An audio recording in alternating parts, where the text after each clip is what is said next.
Assalamualaikum warahmatullahi wabarakatuh. Waalaikumsalam.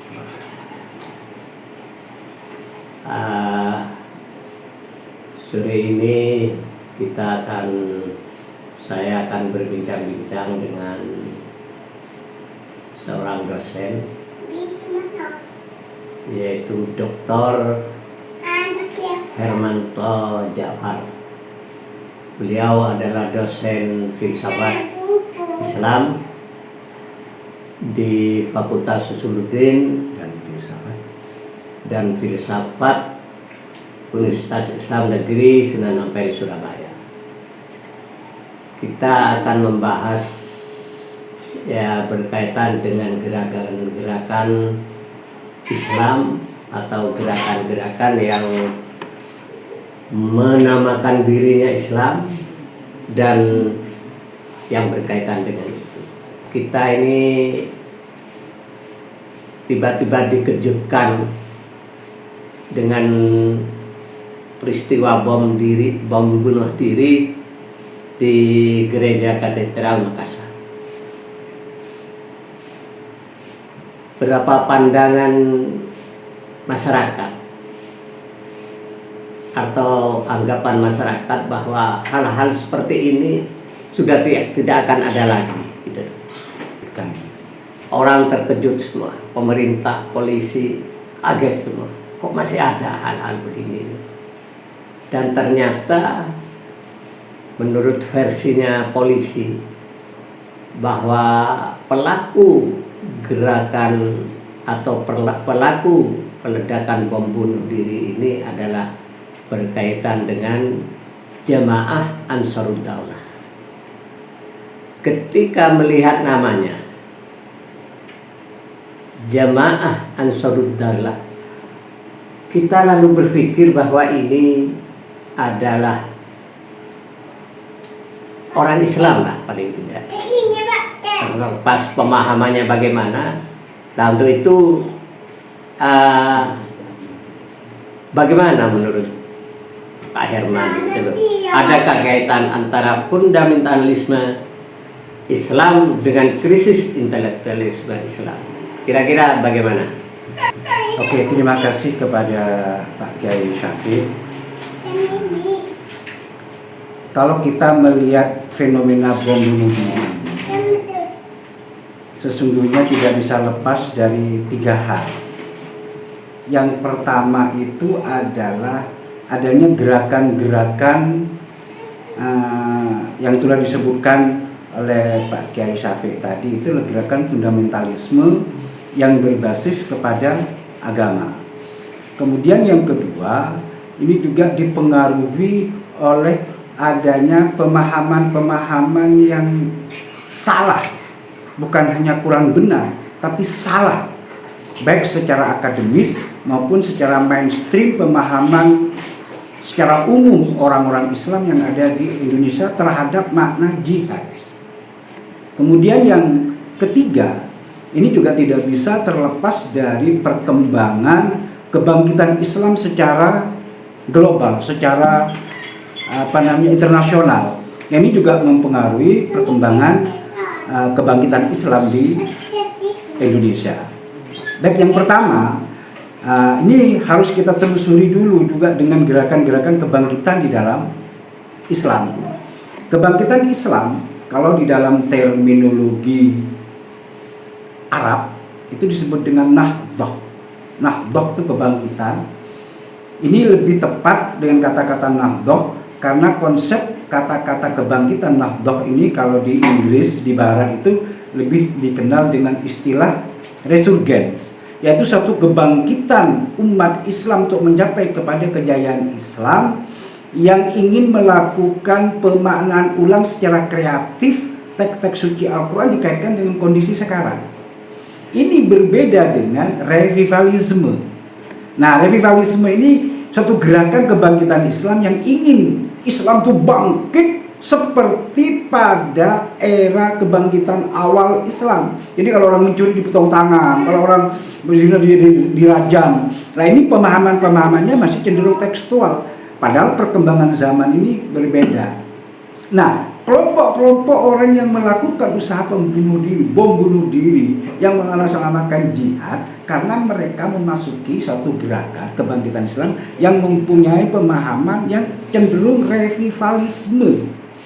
Revivalisme inilah kemudian ditambah dengan pemahaman-pemahaman keagamaan, keislaman yang tidak mengikuti sesuai dengan mainstream yang berlaku, bahwa terminologi jihad itu tidak hanya angkat senjata.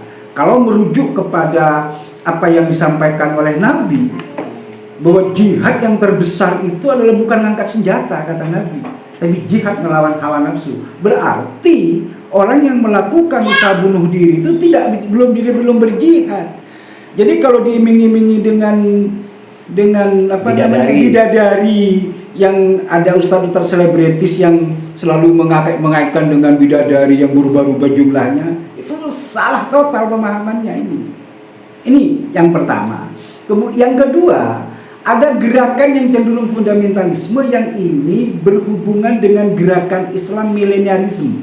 Gerakan Islam milenialisme itu adalah suatu gerakan setiap 10 abad. Jadi gerakan kaum suci. Kalau dalam Islam ini dikenal dengan Mahdiisme. Kalau di Indonesia itu pernah dulu ada gerakan Ratu Adil. Di dunia Kristen pun juga muncul gerakan-gerakan itu. Ada gerakan-gerakan yang meletakkan seorang yang diidolakan, yang dianggap suci. Ini yang dijadikan panutan. Belum tentu orang yang dianggap suci itu suci beneran. Apakah dia itu seorang kiai, apakah itu seorang keturunan nabi, keturunan siapa, itu belum tentu karena dia bukan nabi.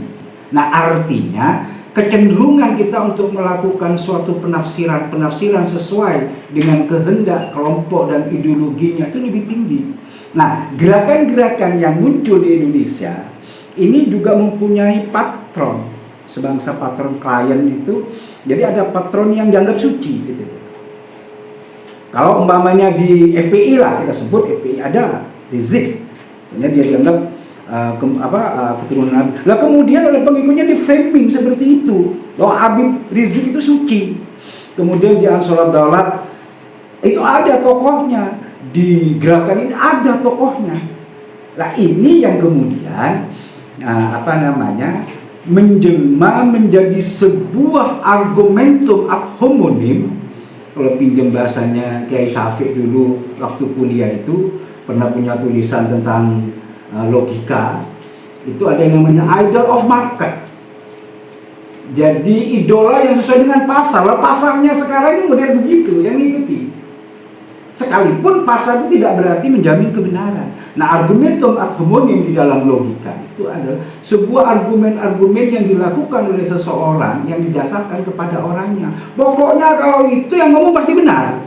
Akhirnya orang yang seharusnya memahami jihad itu adalah membela kehormatan seperti di dalam maqasid syariah itu membela harta, itu jihad yang sebenarnya dipahami dalam makna sempit hanya angkat senjata. Anehnya lagi, angkat senjata bukan menghadapi musuh dalam tanda petik. Iya. Nah, tetapi musuh yang anggap di sini orang yang tidak sepaham dengan dirinya. Nah ini kan tidak fair gitu. Ini yang kedua. Nah, kemudian yang ketiga, dengan munculnya media massa, media sosial yang begitu ini sehingga kita sulit untuk menyaring. Akhirnya apa? Mereka kalau dalam pinjam istilahnya tokoh filsafat kontemporer sekarang ini, mereka mendapatkan suatu habitus dan arena. Habitus itu adalah media sosialnya itu. Arena itu informasi yang dikembangkan itu agar supaya mereka masuk. Akhirnya muncul di alam bawah sadar seseorang. Akhirnya orang nggak takut untuk melakukan upaya-upaya bunuh diri karena mereka sudah terhujat oleh pemahaman-pemahaman yang sempit itu. Saya kira itu kalau maunya fenomena yang muncul sekarang ini. Nah, terus ini kira-kira di mana ini nyambungnya pemikiran ini? Pemikiran anggap bahwa bunuh diri dalam konteks itu adalah nanti Masuk dapat surga. pahala masuk surga. Ada 72 bidadari yang menunggu gitu. Nah, maksud saya kan ada yang memberi doktrin, Ya. ada yang nerima doktrin, Ada yang menyampaikan, ada yang menyebarkan. iya.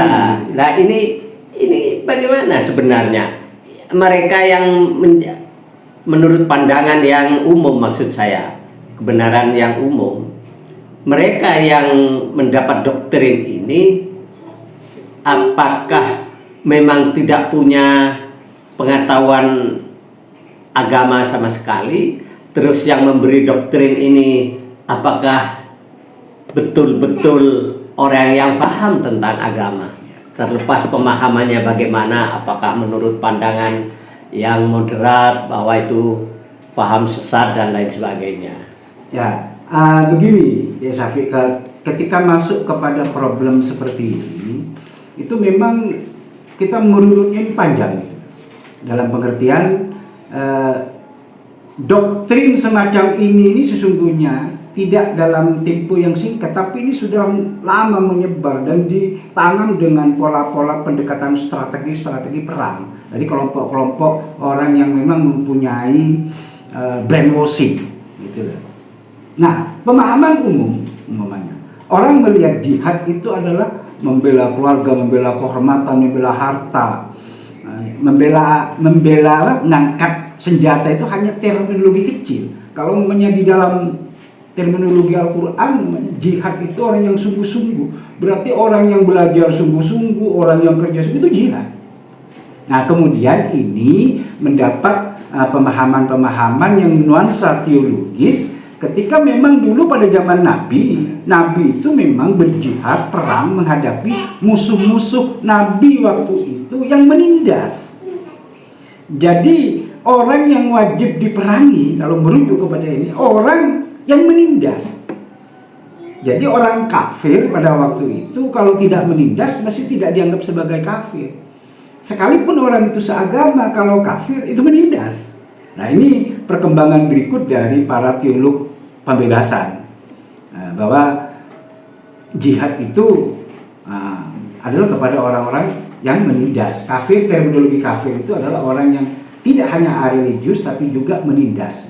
Nah, kemudian secara genealogi pemahaman ini masuk kepada orang pertama. Itu orang-orang yang menerima doktrin sempit tentang jihad yang bisa diterima. Ini yang pertama itu adalah orang yang memang menurut penelitian itu rata-rata orang yang bukan orang bodoh ini, tapi memang mereka orang-orang pintar.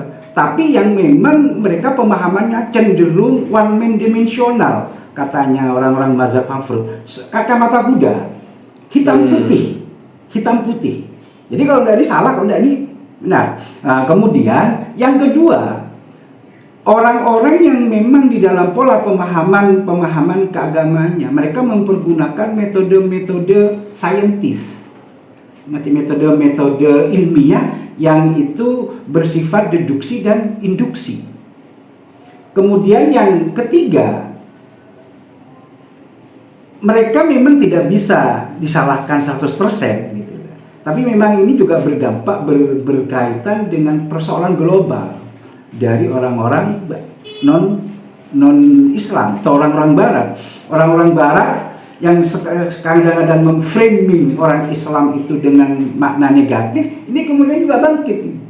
Secara psikologis mereka juga bisa dibenarkan, cuma mereka salah di dalam memberikan respon gitu. Makanya di dalam kebangkitan Islam itu pada era sekarang ini sudah bersifat fungsional.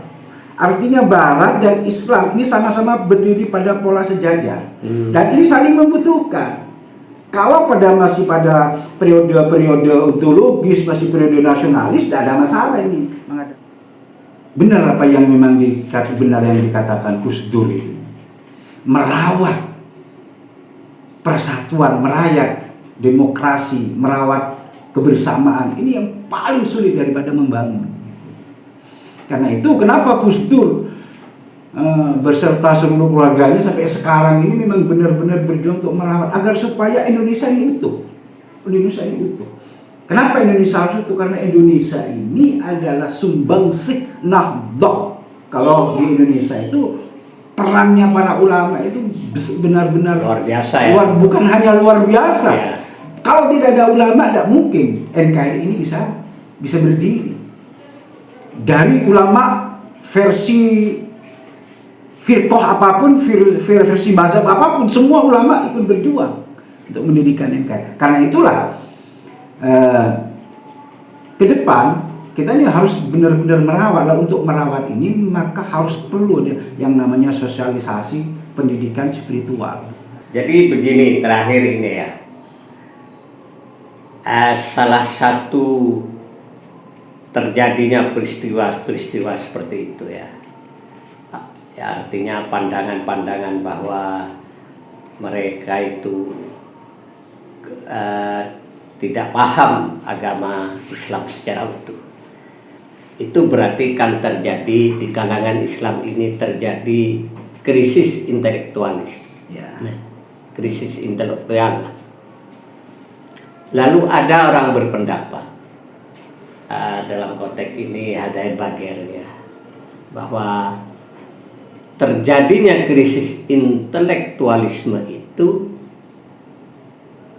di kalangan Islam karena pandangan Hidayat Bagir itu, karena Islam ini mengambil jarak dengan filsafat.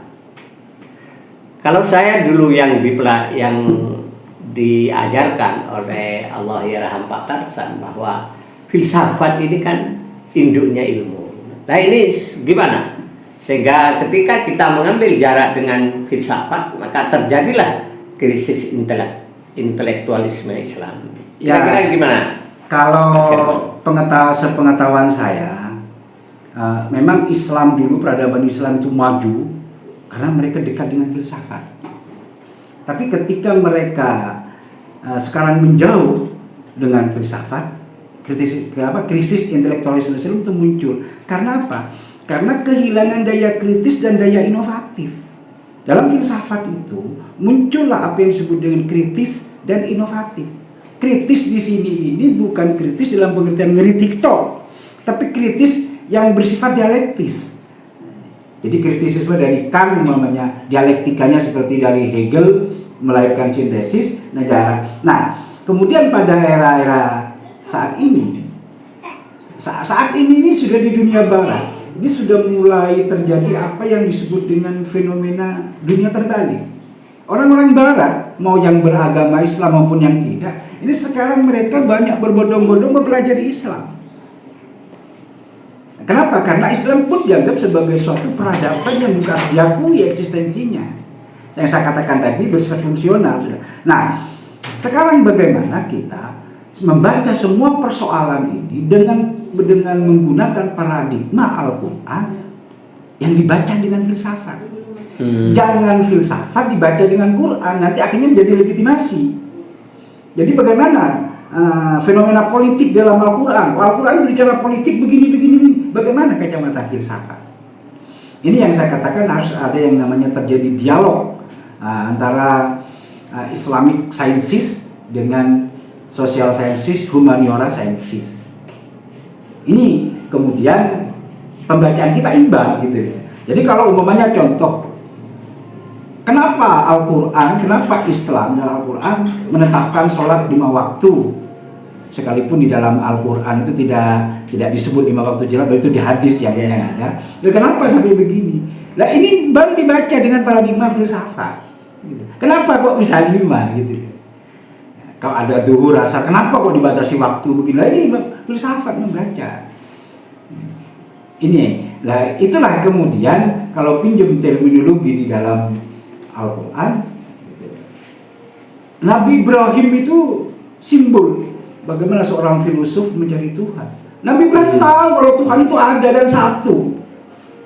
Tapi untuk membuktikan Tuhan yang satu, tidak semata-mata langsung satu. Gitu ya. Tapi dia mencari, mungkin ini Tuhan saya. Oh enggak, Tuhan saya ini, Tuhan saya yang tidak pernah tidur. Nah, akhirnya yang ini kemudian menjadi di dalam doa iftitah kalau sholat ini wajatu wajah latifah terus sama itu adalah paradigma Al-Quran, paradigma Islam dalam mencari Tuhan yang harus dibaca dengan filsafat. Nah inilah yang kalau ini ketemu, insya Allah kita ke depan itu peradaban Indonesia nya akan maju. Karena menurut saya ayat Tuhan tidak pernah bertentangan. Apakah itu ayat kauniyah maupun ayat kauniyah. Nah ayat kauniyah ini adalah filsafat, ayat kauniyah ini adalah Quran. Ini sama-sama ayat Tuhan. Kalau pinjam bahasanya orang-orang Jawa itu makrokosmos dan mikrokosmos ini dengan Tuhan bertemu. Makanya di dalam satu peradaban iluminatif ya, orang yang tidak pernah belajar satu karya seseorang, tapi ketika membicarakan hal-hal yang substantif itu bisa sama. Contoh Joyoboyo peradaban Jawa ini, saya yakin tidak pernah membaca karya-karya orang Yunani itu. Tapi kenapa ketika bicara tentang manusia mereka percaya ada 4 anasir seperti pendapatnya Empedokles, seperti pendapatnya Herakleitus, seperti pendapatnya Thales. Ini kenapa? Karena berpikir yang substantif gitu.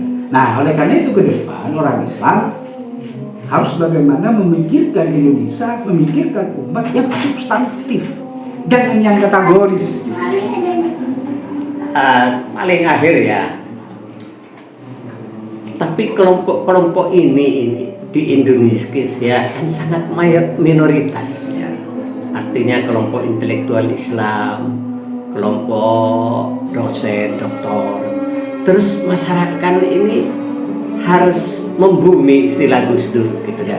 Sehingga masyarakat awam itu memahami pandangan-pandangan Islam yang moderat, pandangan Islam ini yang rahmatan lil alamin. Ini kira-kira gimana? Nah, jalan satu-satunya kelompok-kelompok yang minoritas yang berada di Menara Gading ini sekarang harus banyak berbaur dengan dunia media sosial. Media sosial umat, apakah media sosial mulai dari tingkat RT sampai tingkat akademis, itu harus masuk. Karena di situ terjadi yang namanya transformasi knowledge. Jadi di grup-grup saya umpamanya pada tingkat RT itu ngomong ketika ada bom gini-gini pendapat, nah baru kita sebagai akademisi itu masuk untuk memberikan penjelasan secara objektif. Ini yang dimaksud ide Gus Dur itu yang harus membumi yang seperti ini. Jadi kita harus masuk dalam semua segmen, terutama di media-media sosial grup, untuk melakukan dialog, melakukan transformasi. Karena orang awam itu pandangannya itu bervariasi karena ketidaktahuannya. Ada karena terlalu lama dicekoki oleh satu kelompok tertentu. Nah ini kita bisa masuk untuk memberikan keseimbangan. Itu. Saya kira itu kita sudah banyak mengambil pandangan-pandangan seorang doktor filsafat Islam tentang masalah-masalah agama Islam, tentang masalah-masalah keagamaan, tentang masalah-masalah kemasyarakatan. Terima kasih Pak Doktor. Mudah-mudahan banyak manfaatnya. Meskipun singkat. Allahul muwaffiq ila thoriq. Wassalamualaikum warahmatullahi wabarakatuh.